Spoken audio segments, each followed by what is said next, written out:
السلام علیکم دوستوں کیسے ہیں آپ سب؟ کبھی سوچا ہے یہ پاکستان ہمیں کیسے ملا؟ آؤ میں آپ کو ایک کہانی سناتی ہوں دوستوں۔ یہ کہانی جو صرف تاریخ نہیں، ایک درد، ایک خواب ہے۔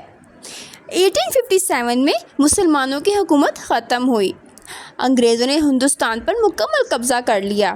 مسلمان کمزور ہو گئے، جائیدادیں چھین لی گئی، لیکن ایک امید باقی تھی، اور یہ امید ایمان کی تھی۔ پھر ایک شخص آیا، وہ سر سید احمد خان تھے۔ انہوں نے کہا، اگر زندہ رہنا ہے تو علم حاصل کرو۔ علی گڑھ یونیورسٹی بنی، تعلیم آئی، اور مسلمانوں میں شعور جاگا۔ پھر ایک اور چراغ روشن ہوا، اور یہ ڈاکٹر علامہ محمد اقبال تھے۔ انہوں نے خواب دکھایا، ایک ایسا وطن جہاں مسلمان آزاد ہو، جہاں اسلام کا نظام ہو اور عزت سے جیا جا سکے۔ یہ تھا پاکستان کا پہلا خاکہ۔ پھر آئے قائد اعظم محمد علی جناح، ایک ایسا لیڈر جو برطانیہ کے وکیل تھے، لیکن دل میں مسلمانوں کا درد رکھتے تھے۔ انہوں نے کہا، ہم مسلمان ہیں، اور مسلمان ایک الگ قوم ہے۔ اور پھر شروع ہوا سب سے بڑا سفر، ہجرت کا سفر۔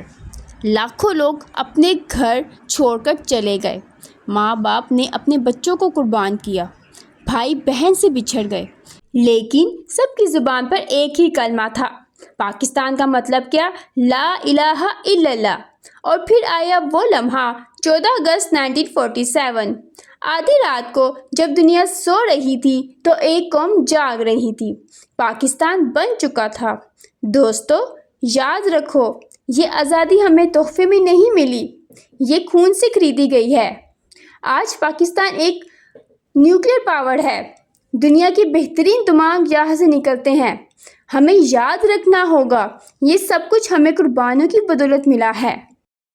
دوستو پاکستان صرف ایک زمین کا ٹکڑا نہیں ہے، یہ لاکھوں دعاؤں، آنسوؤں اور خون کی کہانی ہے۔ اس کی قدر کرو، اس کے لیے جیو، اور اسے کبھی نہ بھولو۔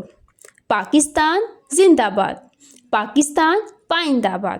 دوستو اگر آپ کو ہماری یہ سٹوری اچھی لگی تو ہمیں کمنٹ پہ ضرور بتائیں، تاکہ ہم مزید اس طرح کی سٹوریز آپ کے لیے لاتے رہیں۔